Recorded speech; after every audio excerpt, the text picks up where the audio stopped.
Okay, so today, last Sunday in July, we're finishing up the theme, Free to be Whole. Free to be whole. We're finishing up the theme for the month, and today's talk is living from wholeness. Living from wholeness. So we started with the beginning of July, because it was the 4th of July, right? Well, sort of close to the 4th of July. We started with I am freedom. And then we talked about freedom and wholeness. And then, of course, last week, Mario brought you limitless. Yeah, oh, thanks. Yeah, vision. Come for the music, stay for the cosplay, right? Anyway, so I was talking to one of our licensed practitioners, Paul Hemmerling, the other day, and I was talking about regarding this talk, living from wholeness, living from that. And we were just kind of throwing concepts around and talking about what it is, you know, how would you describe it? If you were living from wholeness, how would you describe it? What would we say about it? How would we know that we were living from wholeness if we were living from wholeness? And Paul posed these interesting questions, and I thought it would be good to start the talk there because this is really worth thinking about. He said, regarding our idea of living from wholeness, he said, who were you before somebody laughed the artist out of you?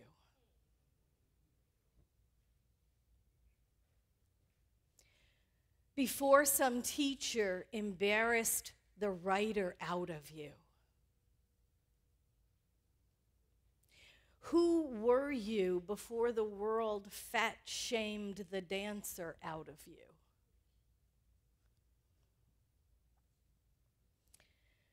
Who were you before the gender police told you what girls can't do or what boys must do? What was your dream, your goal, your passion before someone practicalized it out of you? And what if all the fear and the shame and the resistance is just a story in our heads, and there is nothing out there to overcome? Who would you be then?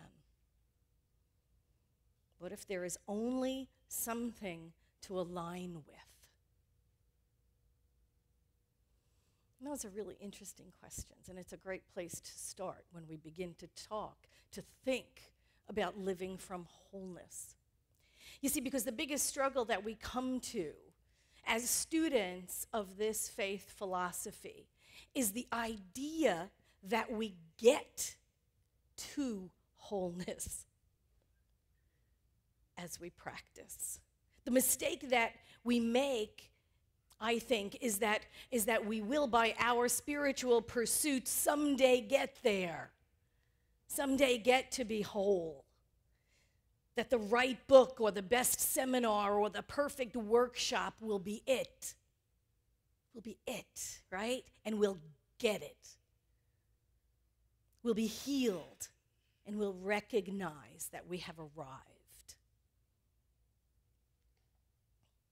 We feel like when we get it all together, right, then we'll be whole, right? If we get it all together, where are we going to put it? And who are you going to get to dust it, you know? Please. But we have this idea that it's somehow outside of us. It's a destination, that it's something that we arrive at, when we have the premise backwards the whole time. There is no there to get to. Practitioner 1 students, you learn this, right? Practitioner 1 students, who's completed Prac 1? You know this. You know this, right? There is no process of healing. There is only a process in healing, right? We learned that in Prac 1, yes? Please agree with me. Thank you. Okay. The process in healing is the revelation of truth. The process in healing is the revelation of truth. And Eric Butterworth said this. He said, God does not heal. God is wholeness. consciousness heals. Now, wait a minute, I know what you're going to say. Before you say it, I know what you're going to say. Yeah, but God is consciousness. What the heck does that mean? What does that mean? I know universal mind is consciousness. Universal mind is all there is. You're right. And our own personal thought, our own personal consciousness is our use of it, right? So you have this big, gigantic concept called universal mind, which is limitless, but our own self-identified use of universal mind, the part that we personalize, we have the freedom to think of it any way we want, right? Any way we want. Thank you, free will. And so remember, we are left alone to discover our divinity. So we don't automatically know our limitlessness. And until the time that we do, we labor under all sorts of false beliefs and limited beliefs and fears and ideas of separation. Until we come to our own personal use of universal mind comes to the idea, the knowledge that we are immersed in it, we are it, and so is everything else. And so is everything else. Quimby, remember him? Phineas Parkhurst Quimby. Don't you love that name? Oh, God, that is like so 1800s. And he was born in 1802. Okay, born in 1802. What he said was, mind is matter in solution, and matter is mind in form. So we're just all the same stuff. We're just all the same stuff. Do you want me to say that again? Mind is matter in solution, and matter is mind in form. There's only one stuff. There's only one thing in the universe. It's either in form or out of form. Physicists like to call it energy. We like to call it God or spirit or the grand poobah or, well, I like Bob. I think Bob is really nice and personal. But everything is one. Everything is one. That energy is one. That sentient energy, that loving presence, that universal mind, that volition, whatever you want to call it. If you go to page 500 and what is it? Practitioners, 500 and something anyway, you'll find the metaphysical chart in the Science of Mind book, right? You know, the big one with the 3 phases, right? This is God and everything in it. And if you go up to the top, you'll see what universal mind is called. Ernest Holmes had like 100 different names for it. Universal mind, volition, the I am, first cause, higher power, whatever you want to call it. That's what it is. That's what it is. Everything is one, but we forget that. We get caught up in our own little details. And what happens is we have to remember the truth of ourselves. And in order to do that, we don't go anywhere. We don't do anything. We don't do something special other than become who we truly are. And that's a revelation. It's a revealing process because we've been that all along. We were that when we were born. We came into the world with that. We came into the world knowing that we were a gift to humanity, that we were a gift to the world. We knew all of that stuff when we were born. Everything else, all the false ideas and all the limited beliefs and all the fears and all the ideas of separation, that's all been added on to us. Isn't that lovely? Yay. Thanks, family. And culture and everything else. We added all that on. But it is within us to know the truth and to demonstrate truth because that is our essence. We need to allow it to come out of us. So we have to break apart all of those things that have kept us from doing that. All the stuff we added on, now we're in the process of removing it all. That's what a revelation is, a revealing of what is already there. Ernest Holmes said this, since God is everywhere, and since the subtle essence of the infinite is invisible, we do not search out the divine spirit, but rather we should recognize it as the center of all life. As the center of all life. And since you are life, so your center is that. Spirit, the center of all life. So when we do this, when we recognize that's all there is to us, is that we are spirits in form, ta-da, we come into this world, and we are spirit housed in a body. When we remember this, we begin to live from wholeness, because that is the wholeness. That is the wholeness, the truth that is inside of us. And when we live from wholeness, we stop trying to solve problems, and we start to reveal the truth. Because remember, every time you're solving problems, you're working at the level of the problem. every time we're solving problems, we're just making a shift in consciousness from one thing to another thing, from one effect to another effect, from one condition to another condition. Sort of like that old phrase about, rearranging the deck chairs on the Titanic. You're rearranging the deck chairs, still going down, but it looks different, right? When we are addressing things at the level of the effect, all we're doing is shifting one condition for another condition. When we begin to live from wholeness, we know the truth of things. We stop trying to find problems, and rather we reveal things. We reveal the truth about ourselves. And once we can reveal the truth about ourselves, we can reveal the truth for everybody else. Because we know what? We go back to that basic premise. God is all there is. We sit here and we're like, God is all there is. God is whole, perfect, and complete. Therefore, I am. And we sit here and we go, wow, that really sounds kind of egotistical at some point, and it really, really could be. But what we know is everybody else is also. Everybody else is also. So we are each individualized, unique, perfect, whole, and complete, and so is everyone else. So is everything else that is in manifest form, because Spirit has infused life into everything. Spirit has infused itself into everything. I don't remember who said it. I know everybody has said it at one point or another. The idea that consciousness sleeps in the stone and dreams in the plant and awakens in animals and finds its self-awareness in human. Everybody said it. Look it up on the internet. Everybody claims to have said it. Nobody said it. I don't know who said it for real. Now I said it. Now you can quote me. Okay, but this is the idea that consciousness goes all the way down to the most minute particle of manifest matter. There is no separation. Consciousness didn't infuse itself into matter. Matter did not become conscious. It's all one. It is all one. So going back to those original questions, who were you? Who were you before somebody laughed the artist out of you? Who were you before somebody embarrassed the writer out of you? Who were you before the world fat-shamed the dancer out of you? Before the gender police told you what girls can't do or what boys must do? What was your dream? What was your goal? What was your passion? Before the world told you what its rules were. So at this point, I would add another question to it. This is a question that Esther Nicholson posed. She said, who would you be if you knew that you knew that you knew God loved you? Who would you be if you knew that you knew that you knew that God loved you unconditionally? And then she continued by saying, we must connect with that part of ourselves, that source within us that does not need healing. Because that's the truth of who we are. That place within us, that what Emerson called, right, that seed of perfection nestled within. That place that is whole, perfect, and complete, has never been hurt, has never been less than, has never been made fun of, that has never been persecuted. That place within us that is our spiritual prototype, our spiritual mental equivalent. That place within us that has never, ever been touched by anything in the manifest universe. It is just the pure, shining, clear, whole, perfect, and complete part of ourselves.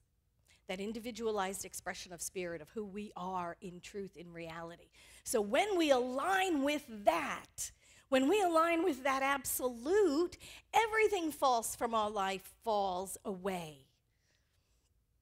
When we live from first cause, when we live from that upper realm, does that mean there's no more bumps in the road? Oh, hell no. No, what is it they said about religious scientists, though? We still get flat tires, but only in our driveway. You know. There are still bumps in the road. Things still happen. What is it they said? I'm not going to say the word. I'm going to be really good today. Okay, but you know what the expression is, right? Stuff happens. Stuff happens, but we're too smart to put the fan on. Okay? That's really what's going on. Thank you. We look at life through the lens of wholeness, not problem solving. Not problem solving. It is the consciousness of wholeness itself that heals. Does that make sense? It is our use of that too. The consciousness of wholeness that heals. Not problem solving. Whenever we're in problem solving, whenever you find yourself going, what am I going to do about this? I got to do something. What am I going to do about this? Anytime we start getting into the problem solving part of it, we know we are dealing with life at the level of the effect, at the level of what has happened. And wasn't it, I went blank. Einstein, right? Wasn't it Einstein that said you never solve a problem at the level of the consciousness that created the problem? You know, you have to go a little higher than that. So that's what we're doing. The consciousness of wholeness itself heals because it reveals the truth of us. It reveals the truth of us. That is the revelation, revealing truth.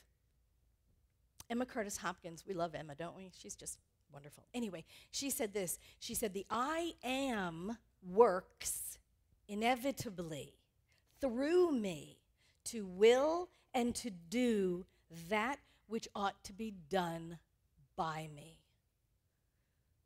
Okay? Say it again. You want me to say it again? The I am, now remember that's the part within you that knows of its divinity. The I am works inevitably through me to will and to do that which ought to be done by me. That's surrender. That is surrender. That is allowing yourself to be immersed in the wholeness and to live from the sense of wholeness. So who were you before the world got its hands on you? Before the world told you you weren't good enough? Who were you? You were perfect. You were whole. You're complete. Authentic. Right? You were your whole, complete, authentic person. Just as we are now. Just as we are now when we drop the false beliefs. And we drop the fears, and we drop the ideas of limitation, and we drop the ideas of separation. We are just that same whole, perfect, and complete baby that came into the world. This is a shift in consciousness. This is the consciousness that heals. And what we're doing when we do this is we're growing our own personal use of universal mind. Do you see that? Our own personal consciousness, our own point of light within universal mind. When we dwell in this idea that we are whole, perfect, and complete, we're expanding our own personal use of this universal mind. This is the shift in consciousness we're moving into. This is what happens as a result of our spiritual practice, doesn't it? We enlarge our personal use of this universal mind, which is limitless. We're just bigger in it. We become bigger in it. This is why we meditate, right? Don't you feel great when you come out of meditation? Don't you feel better? Don't you feel more connected? Don't you feel lighter? Don't you feel like we're all brothers and sisters, we're all one, we're all God in form, and then you hit the highway, and then you know what happens from there. But meditation does that. It lifts us. It opens, it expands our consciousness. It expands our own private use, our own personal use of this universal mind. And that's why it's so beneficial for us to have these practices. That's why we meditate, and that's why we pray. It's to expand our own personal use of this universal mind. We make limited use, because we are humans in form. We make limited use of an unlimited source, right? As humans, we do. We are not the allness of God, but we are some aspect of it. So we make limited use of this limitless source. We expand our personal use of it. We make it as big as we can within our own personal conscious use of it. And as we envision a greater good, we can experience a greater good. This is what Ernest Holmes said, even if we've never experienced it before, right? Even if we've never experienced it before. And isn't that great? Isn't that the promise of this faith philosophy that we teach and we talk about and we practice? Is that we are allowed to expand beyond with imagination, with fire, with spiritual mind treatment. We are allowed to expand beyond what has ever been previously experienced by us. This is why it's so important to keep our mind focused on the absolute and not muck around in the conditions all the time. not try to fix the conditions all the time. This is what's meant in the Bible about judge not by appearances, right? The appearances is the stuff around us. The appearance is the condition. It's the way things are showing up. But that's the last link in the chain of manifestation. When it shows up in the physical form, that is the last link in the chain of manifestation. Everything begins in consciousness. So when we provide a big enough container, then the outpicturing, what results, can be bigger than anything before, right? We've never, ever, ever solved the problem at the level of the problem. Buckminster Fuller, I love Buckminster Fuller. He said this: you never change things by fighting existing reality. To change something, build a new model that makes the existing model obsolete. And that's what we're talking about. That's what we're talking about. When we are busy solving the problem at the level of the problem, or solving the challenge, or trying to fix something, we're dealing with it at the level of the problem. This is the losing your luggage story. I had a friend who would go through these things. I would watch him. He would pack like everything he owned into this carry-on bag. You know, it's like, I don't know how he did it. Must have been bigger on the inside than the outside. And I'm like, what are you doing? He's going away for like a month, you know, and he's cramming everything into this little, what are you doing? And he was like, well, because, you know, I'm trying to avoid getting my luggage stolen or getting my luggage lost. And the last time it happened, I went to Florida, the luggage went to Seattle. And I was like, calm down. You know, take a pill, whatever, chill out. What if you thought problem-free instead of problem-solving? What if you just said, you know, this time my luggage comes with me?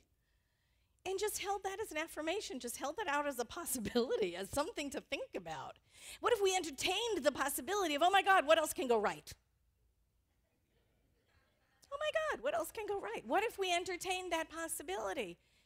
You know, instead of trying to fix everything all along the way, what if we breathe life into, there's nothing to fix, there's nothing to solve. Life is flowing through me, as me, perfectly into form. Perfectly into form. Ernest Holmes said this in Richer Living. He said, that which we see is merely a reflection of this invisible presence. The spirit itself cannot be seen, but it is felt. Just as we do not see the essence of beauty, but we do feel its presence. We do not see God, but we see the divine in everything. And then he went on to say, the Creator is revealed in its creation. The formless gives rise to the form. We should consistently, consciously unite ourselves with this invisible essence, which pervades everything. That which our lesson says is eternally unconditioned and undivided. To do this is to find wholeness. That's what he said. So to practice the presence, to understand, to keep remembering who and what we are and whose we are, to continue to remember we are wholeness itself, seeking an experience in form. To remember this is to reveal wholeness. That's what we are. We are the revelation of truth. We are the proof that God exists. We are the revelation itself in form. We are here to reveal that splendor that is hidden within us, to reveal that seed of perfection that is nestled within us. We are here to live in wholeness. Thank you so much.